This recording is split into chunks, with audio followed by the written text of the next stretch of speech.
அன்பானவர்களுக்கு கரூர்ப்பா நல்லமுத்துவின் பணிவான வணக்கம். மக்களிடையேங்க பல்வேறு விதமான விமர்சனங்கள் எழும்புறது உண்டு. தன்னுடைய நிலையை பற்றி ஆராயத் தெரியாதவர்கள்தான் பிறருடைய தவறுகளையும்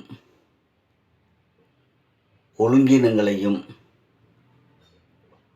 அசிங்கங்களையும் அம்பலப்படுத்துகிறார்கள். சுதா இங்கே வாடி, அந்த கவிதாவுக்கும் அந்த பையனுக்கும் ரொம்ப நாளாக பழக்க முடியும். அங்கே அலுவலகத்துக்கு போகிற இடத்துல அவங்க ஆமாடி எல்லாம் தப்பு தப்பாக பேசுகிறாங்கடி, அது வீட்டு வரைக்கும் வந்துருச்சுடி. ஆமாம், வெக்கங்கட்டவ அவங்கூட இவ சுற்றிக்கிட்டு இருக்காடி.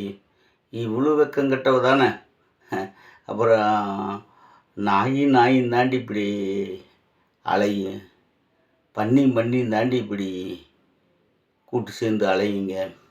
ஆமாம், இப்படியெல்லாம் மக்கள் பிறருடைய குறைகளை பல்வேறு விதமாக சுட்டி காட்டவும், எடுத்து சொல்லவும், புரணி பேசவும் பொழப்பு கழிப்பாங்க.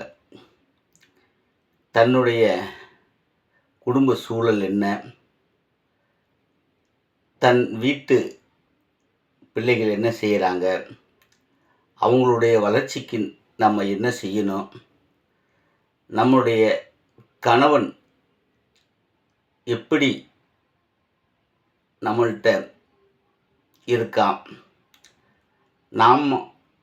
நம்ம கணவன்கிட்ட எப்படி இருக்கிறோம், இந்த மாதிரி யோசனையெல்லாம் அவங்களுக்கு வராது.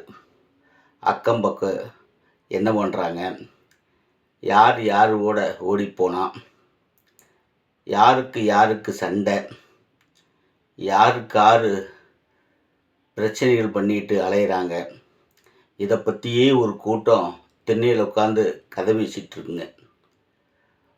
அப்புறம் இந்த டிவி சீரியலில் வர்ற சிக்கல் சிரமங்களை, அந்த ஹாஸ்யம், வீரம், காரம், சிருங்காரம், இந்த மாதிரி விஷயங்களில் இவங்களும் உள்ளுணர்வோடு பரிமாறிக்குவாங்க. அழுகிற சீனில் அழுவாங்க, சிரிக்கிற சீனில் சிரிப்பாங்க. ஆமாம், சண்டை போடுற சீனில் இவங்க முறைச்சி பார்த்துட்ருப்பாங்க. இப்படியெல்லாம் மக்களுடைய மனநிலைங்க பல்வேறு கோணங்களில் விமர்சிக்கணுங்கிற எண்ணத்தில் தான் குடும்ப பெண்களாக இருந்தாலும், பல ஆண்கள் பார்த்திங்கன்னா டீக்கடையில் உட்காந்துட்டு, அந்த அமைச்சர் அவன்ட்டு ஒன்றுமே இல்லைடா, அவன் அமைச்சரானோடனே பல கோடி அமுத்திட்டான்டா. ஆமாம், அந்த தெக்கால நம்பர் இருக்கான் பாருங்க, அவன் இந்த கட்சியில் சேர்ந்துட்டு தாண்டா அவன் வண்டி வாங்கினான், கார் வாங்கினான், பங்களா கட்டினான். ஆமாம், எல்லாம் பொதுமக்கள் காசுடா. ஆமாம், இப்படிலாம் பேசிகிட்ருப்பாங்க. ஆமாம், புள்ளி விவரமெல்லாம் கொடுப்பாங்க. ஆமாம், அவன் 3,35,633 ரூபா 55 ஆட்சிக்கு 6 மாதத்தில் ஆட்டையை போட்டான்டாடே அப்படின்னு எல்லாம் பேசிக்குவாங்க. அவன் பாக்கெட்டில் 10 ரூபா இருக்கிறது கணக்கு தெரியாது, அந்த 10 ரூபாயில் என்ன பண்ணணும் அப்படிங்கிறது தெரியாது. பீடியை கப்புன்னு உறிஞ்சுவானுங்க. ஆமாம், அரசியல் சாணக்கியம் பேசுவானுங்க டீ கடையில் உட்காந்துக்கிட்டு. இப்போ இவங்க கூட சேர்ந்துருந்தா ஒரு 20 இடத்துல வந்திருக்கலாம், அவனோட சேர்ந்துருந்தா ஒரு 40 இடத்தையும் பிடிச்சிருக்கலாம். இப்படி எல்லாம் பேசிக்குவாங்க. அரசியலோட சூட்சமம், சாணக்கியம், நல்லவனுக்கு வீழ்ச்சி வரும், கெட்டவனும் ஒரு காலத்தில் தன்னுடைய விவேகத்தால் பல்வேறு காயை நகர்த்தி வெற்றி பெறறதுக்கான சூழலை ஏற்படுத்துவானுங்க. இந்த அரசியலாக இருந்தாலும் சரி, எந்த ஒரு தொழிலாக இருந்தாலும் சரி, மூளை கசக்கிறவன் எப்படியாவது பல வழிகளில் பொருளீட்டவும் புகழடையவும் முயற்சிப்பான். இவன் டீ கடையில் டீ குடிக்க காசு இருக்காது. ஆமாம், இவன் வந்து பல்வேறு அரசியல் தலைவர்களை விமர்சிப்பான், தப்பு தப்பாக விமர்சிப்பான். இவன் வீட்டு நிலவரம் பெரிய கேடு கட்ட உழப்பாக இருக்கு. அடுத்த வேலை சோத்துக்கு வழி இருக்காது. இவன் வந்து அந்த மாதிரி நிறைய குடும்ப தலைவன், ஆண்கள் பெண்கள் பல்வேறு விதமாக விமர்சிச்சுட்டு அலைவாங்க. ஆமாம், குடும்ப சிக்கல் இந்த மாதிரிலாம் ஏற்படும். நைட்டு வீட்டுக்கு போனோடனே கணவனை வந்து ஏன்னா சம்பாதிச்சிட்டு வந்த வெறும் பாக்கெட்டோடு வெட்டி நாயம் பேசிட்டு வந்தியான்னு திட்டுற மனைவிகள் இருக்காங்க. அந்த மாதிரி வெட்டி நாயம் பேசிட்டு சாயந்தரம் துண்டு எதிரி தோளில் போட்டு போகிற ஆண்களும் இருக்காங்க.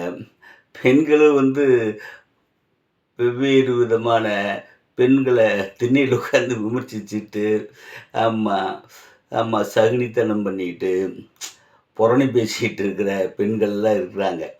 தன்னுடைய குடும்பத்தை பார்க்கறதாம வெவ்வேறு விதமான ஆண்டவர்களை பற்றி அலாசுவாங்க, வேதங்களில் பேசுவாங்க. ஆமாம், அதுதான் உண்மை கடவுள், இதுதான் பொய் கடவுள், இந்த கோயிலுக்கு போனால் இது நடக்கு, அந்த கோயிலுக்கு போனால் அது நடக்குன்னு தன் வாழ்வியலில் இருக்கிற குளறுபடிகளை சீரு சிறப்பமாக சிந்தித்து அதை களையிறதுக்கான விவரங்களை சேகரிக்காமல் இப்படி பல ஆண்டுகளுக்கு முன் நடந்த கடந்த கால வரலாறுகளை புள்ளி விவரம் விட்டு பேசுவாங்க. அதில் எந்த அளவுக்கு உண்மை இருக்குது ஏது இருக்குதுன்னு தெரியாது. அதே போல தாங்க எந்த ஒரு மனிதனும் தன்னிலை அறிந்தானா பிறநிலை தூற்ற மாட்டார்கள். முதலில் தன்னைத்தான் தராசில் வைக்கணும். அப்பொழுதுதான் தனக்குள் நிறைகள் சேரும். தன்னை ஒருவன் ஆளாமல் இருக்கிறானோ அவன் பிறரை ஆள தகுதியற்றவன். முதல்ல நாம் இன்னைக்கு நைட்டு படுக்கும் பொழுது நாளைக்கு காலையில் யாரை பார்க்கணும், என்ன செய்யணும், எப்படி செய்யணும், எந்த தொழிலில் எப்படி அணுகி அதில் வெற்றி பெறணும் அப்படின்னு தன்னைத்தான் விவரம் அடையணும். அதை விட்டுட்டு வேறு பக்கம் கவனத்தை செலுத்தக்கூடாது. அப்போ தாங்க நம்ம குடும்ப சீரும் சிறப்பும் செம்மையமாக செயல்படும். ஆம் சொந்தங்களே, இந்த மாதிரி நல்ல விஷயங்கள் தெரிந்து கொள்ள தொடர்ந்து விண்ணொலி சேனலை பாருங்கள், சப்ஸ்கிரைப் செய்து லைக் பண்ணுங்கள், ஷேர் பண்ணுங்கள், தொடர்ந்து கமெண்ட் பாக்ஸில் பதிவிடுங்க. நன்றி.